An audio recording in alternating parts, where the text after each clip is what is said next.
Hello and welcome to Agenda 2030. I am Toyin Nkamiang John.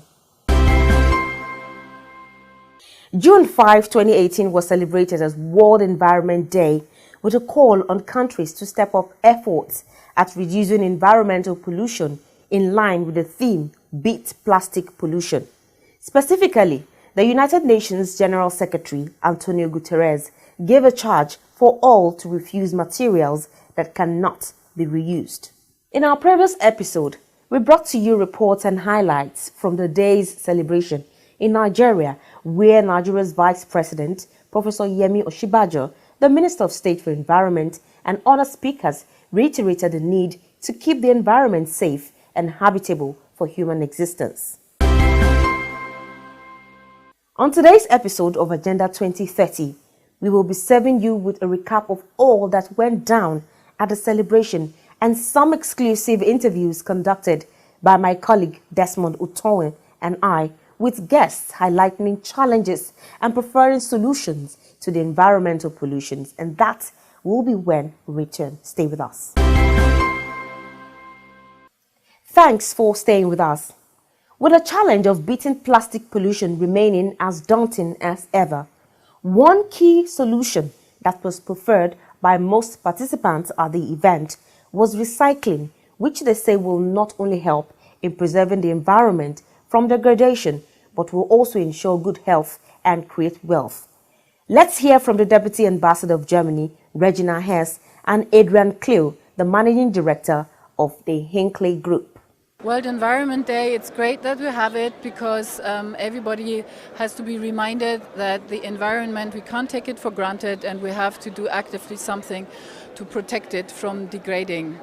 And I'm happy Nigeria is taking it on in such a way that the Vice President is even taking time. And this year's theme about beat plastic pollution is very important for Nigeria. When you travel the country, you see that plastic really pollutes the country and it has very negative effect. It was pointed out right now that many of the floods we have during rainy season come from plastic blocking the drainage and everything. So if the plastic wasn't thrown away in the countryside but collected in a proper way, Nigeria wouldn't see many of these floods, many of the destruction, and could even make some money because when you collect and then recycle plastic, you can earn money, you can create jobs. So it would be a win-win situation. I think the awareness isn't really there that plastic has dual use. You use it first for as a bottle for the water, but you can then recycle it and make something else out of it, like benches, tiles, things like that. Now you can even use the empty bottles, fill them with sand or something else and use them as bricks to make a house. This is a technique which has been invented in Nigeria and could conquer the world. Considering the advanced nature of Germany as one of the most developed countries, do you think that your country has some support and maybe willing or ready to give to Nigeria in terms of beating this plastic pollution? We're always ready to give advice, like I'm doing it now. I think the technology is out there. Little companies are coming into the country, they're sprouting, and it's Nigerians themselves who have lived abroad and who are aware. They're trying to spread the message. You don't necessarily need us. Nigerians know. It's just it has to be done, and it has to be good leadership as well. People learn from good examples. If everybody would see in the company where they are, on the compound where they're living, in the schools where they are, in the ministries where they're working, that plastic is collected, that paper is collected, that everybody is trying not to waste or even avoid waste. You go shopping with a nice bag made of the fantastic Nigerian fabric, which could look very pretty instead of using a plastic bag. Nigerians know it. They just have to do it and maybe not wait for a leader to start, but start from scratch. Nigeria has a very large problem when it comes to waste. We have 170 million population and we generate a lot of waste. But there's a significant lack of recycling facilities in the country that can actually process the waste in a responsible manner. The issue that we have right now is we have a very large informal recycling sector who tend to process waste in a unfriendly manner, environmentally unfriendly manner. What we mean by that is some of the hazardous materials within this waste are not being properly treated. So let's take electronics, for example. Hinkley Recycling specializes in recycling electronics. Electronics, like our mobile phone, contain dangerous material such as mercury. In our phone screen, we actually have mercury there. NCC put out figures that there's 165 million mobile phone subscribers in Nigeria today. That's an awful lot of mobile phones, that's an awful lot of heavy metals, a lot of plastic as well. Those phone plastics are actually treated with flame retardants. And it's because of that when you burn them, they release a lot of toxic gas. So we have a big problem. Companies like mine are trying to work with the informal sector to try and formalize it so that some of these dangerous materials are managed properly whilst incentivizing the informal sector to collect the waste.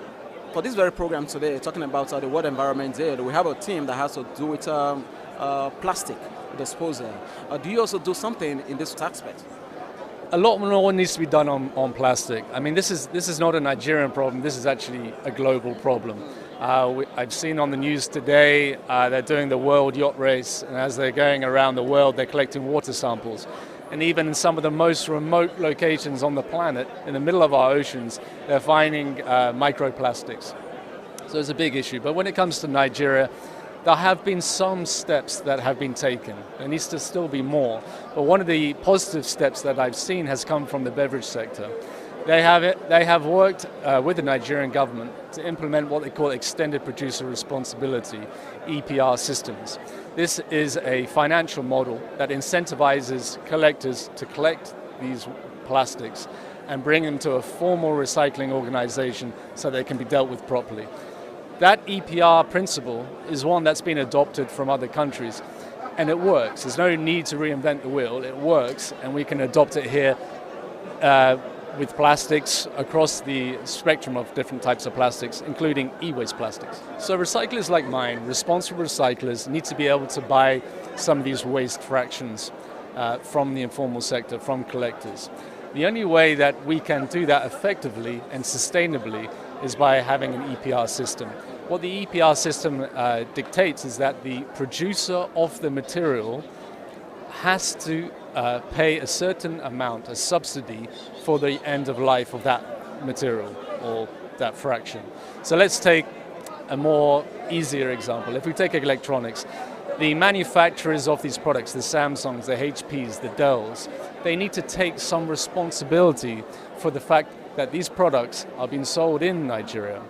And the only way to do that, by taking that responsibility, is by providing a financial incentive, a subsidy, through a producer responsibility organization that can release funds to recyclers who then can in turn buy these fractions from the informal sector. That's the ultimate solution.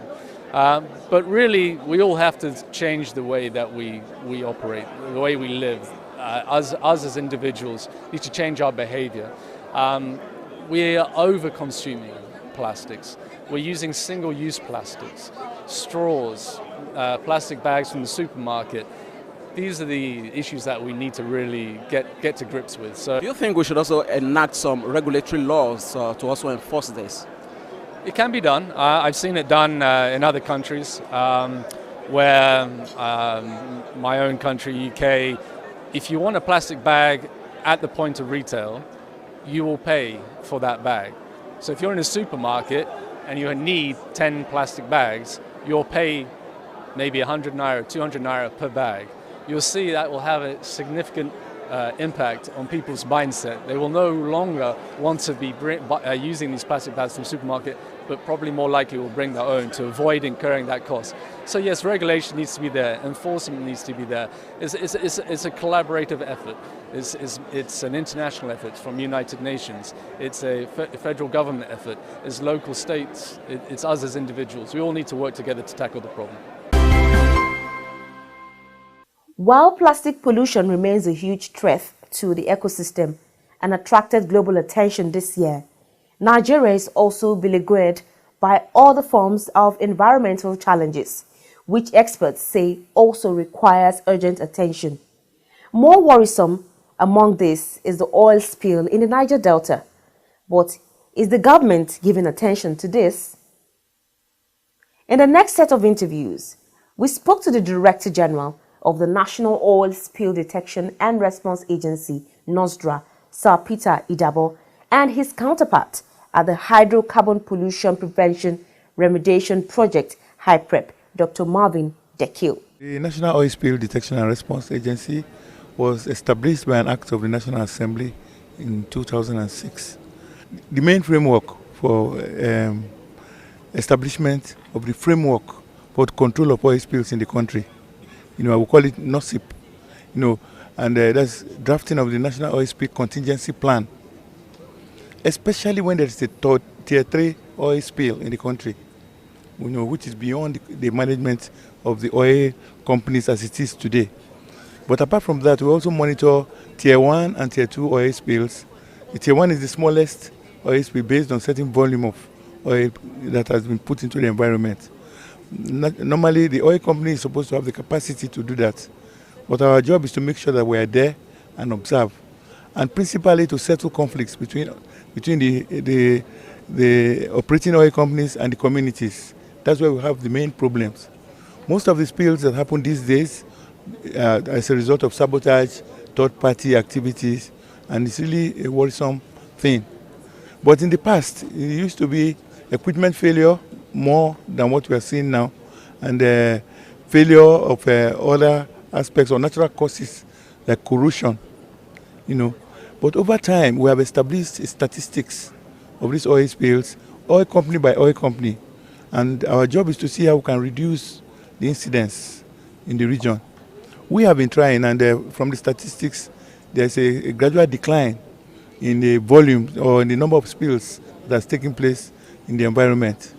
We attribute this principally to advocacy, just like people are doing in your programs, and also to the amnesty program by the federal government, which to a large extent has helped or diverted the attention of these youths to other businesses. But this is not to say that Nigeria is not the most polluted country in the world today with reference to oil spills. It's really worrisome. For us who are biologists, what we see is a continuous inflow of some of these poisons into the food chains. For example, people say they're in Abuja, and it's not touching them, but that's not true.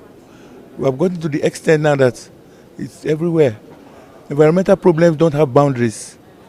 Maggi cubes people like Madam used to cook soup, is made principally from crayfish, which comes from the muds in the Niger Delta area. Snails, all this is they feed on organic mud. So we have a steady inflow of these poisons coming in to our food, and we're concerned about that. We're also taking census of all the filling stations in the country today, and we have noticed that mechanics in some filling stations, once they service your car, after that they pour the oil in the gutter. But we trace this oil, it goes from the gutter to the rivers, from the rivers to the underground water, from the underground water to your boreholes, from the boreholes back to your kitchen. And we've also found out that a gallon of oil, just small gallon, 4 liters, can pollute 4 million liters of water. You can see the extent. So we're doing that and trying to also do advocacy, like I said. We are mapping out all the filling stations state by state, and we plan to go and talk to them in the field. I was talking to one of your colleagues, and we are saying that maybe there are areas we can collaborate with you people to make sure that necessary actions are taken to create awareness. If you look at our stand, you will see tanks that we have built in collaboration with some NGOs, different sizes. The smaller tanks will go to individual homes, medium ones will go to banks. Anybody who uses generator, where mechanics come to service, you pour the oil inside after the waste oil, and then we have collectors who will come and pick them up, and that value chain will go up to the refinery. And we know that if you have 100 liters of waste oil, you can get 90 liters of diesel coming back in the value chain. So it's aimed at creating so many jobs for people. And I'm happy to say here the Lagos State has adopted it as the first state has adopted the program, of collecting waste oil from the environment rather than allowing people to pour it into the rivers. Incidence of cancer is not something that, if you check now and then, you find that there are more cases of cancer prevalent, and with the food we eat.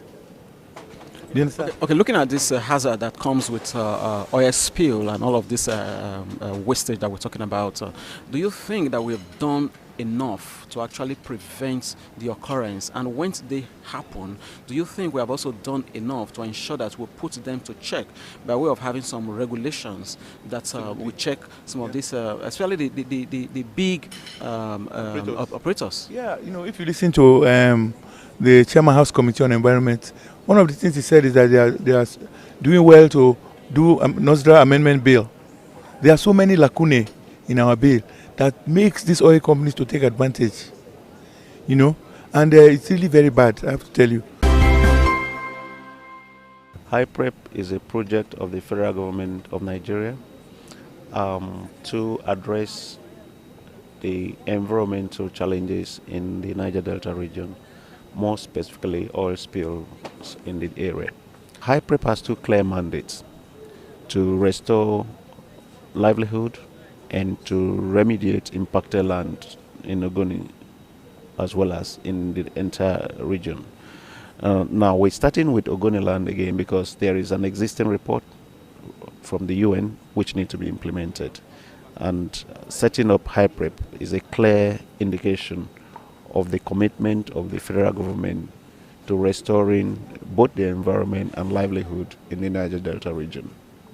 So far, the Project Coordination Office came live in April last year, and one of the first things we did was to set up a committee to look at existing water facilities in the area.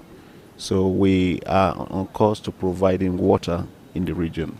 We've also gone ahead to do sensitization, giving ownership of the project to the community so that the community can understand that this program is theirs and is for their interest. So for every action, for every project, for every activity we carry out in the community, we first of all go to them and let them understand the reason and the benefit of those projects to them. Such projects recently include a health outreach where we went into the community and provided medical care to about 20,000 patients. We carried out surgeries on about 400 patients, and these people are people who live in the community and live with conditions for like 10 years. We used the program to gather some initial data for the health impact study. So we do have a database of the patients as well as their medical histories, which are going to be used as part of the health outreach. In addition, before this time, we have done a technology demonstration project. What that was we allowed for companies with innovative technology in remediation who were willing to carry out these tests at no cost to government, and we allocated to them portions of impacted areas, and they actually did the remediation work. That phase, we did about 16 sites across the 4 local governments that make up Ogoniland. The 4 local governments are Gokana, Kana, Tai, and Eleme. So we had opened the sites in these places. In course of our demonstration work, we had the opportunity to for the House Committee on Environment to visit us, the Senate Committee on Environment visited us, the UN Resident Coordinator visited us, and we actually took all of these teams to the field where we're carrying out our remediation work. Another thing we did was we thought of the manpower for the implementation of the project. And just like I said, giving ownership of the project to the community, we sourced young scientists with master's degree in environmental management and sciences from within the Ogoni community, the initial first phase. We trained them on simple sampling and remediation techniques. And these are the people that we used during this demonstration work for supervision. We did a second phase of that recently, of more training of the scientists again, in collaboration with the Niger Delta Development Commission, where we trained another 35 of such youths also in remediation and simple sampling remediation techniques. These are again scientists, young scientists with master's degree and above, and they constitute the manpower which we're going to be using going forward. But it's also important to note that during this period we've commenced a procurement process that will lead to the selection of international and national companies that will do the actual remediation work. Just quickly, talking about the remediation, some people want to see that it has taken so long, considering the fact that this started, I think, around 2011 when the reports came up.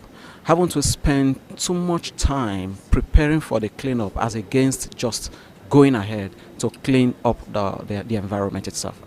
It's a very good question. The report was handed to government in 2011. Okay, attempts were made to do this remediation work. However, these were not actually very successful. So the present government of President Buhari, actually the president as a candidate, came to Ogoniland during his campaign and promised that if elected, he was going to implement the report. That came as a result of obvious reason that there was no implementation before this government came in. So the president came in and started a new process that meant that even the documentation, the project needed to be relocated from the Ministry of Petroleum Resources to the Ministry of Environment. The Gazette was reviewed, and a new governing structure was put in place. All of these were done for us to get efficiency and transparency in the process of administration of the project. So what happened was that we now have a governing council, we now have a board of trustees, and we now have the project coordination office that do the day-to-day activity. Now, the project coordination office responsible for doing this work only came live in April last year, like I said. And between April last year, we have done the mapping of water facilities, we've done the outreach programs, we have done demonstration projects, and as I speak, we have a team of scientists in the field doing delineation. Delineation is an exercise that allows you to define the contamination boundaries at each of the sites. And that information is critical for you to design a remediation plan. And we are doing this on over 64 sites that will be used subsequent phases of the project. Well, currently, we're going to be taking out 23 sites for work. With all hands required on the deck in protecting the environment, maintaining standards and enforcing regulations becomes vital. But how well has Nigeria done in this regard? Dr. Lawrence Chidi Anukam is the Director General of the National Environmental Standards and Regulations Enforcement Agency, NESRIA. He spoke with our team on the Nigerian efforts. The theme of this year's World Environment Day is Beat Plastic Pollution. And one strong aspect of that is to do with recycling. There's a big program we're doing. You had in the presentation of the minister today, and also the presentation of the expert, the concept of Extended Producer Responsibility Program. It is a program put in place by the agency where every industry, every manufacturer will now have the responsibility to make sure beyond producing a product, they must be part of the value chain.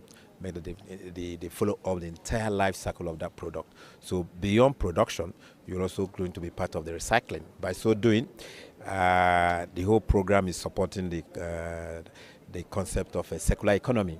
In circular economy, it's like a loop. What becomes my waste becomes your raw material.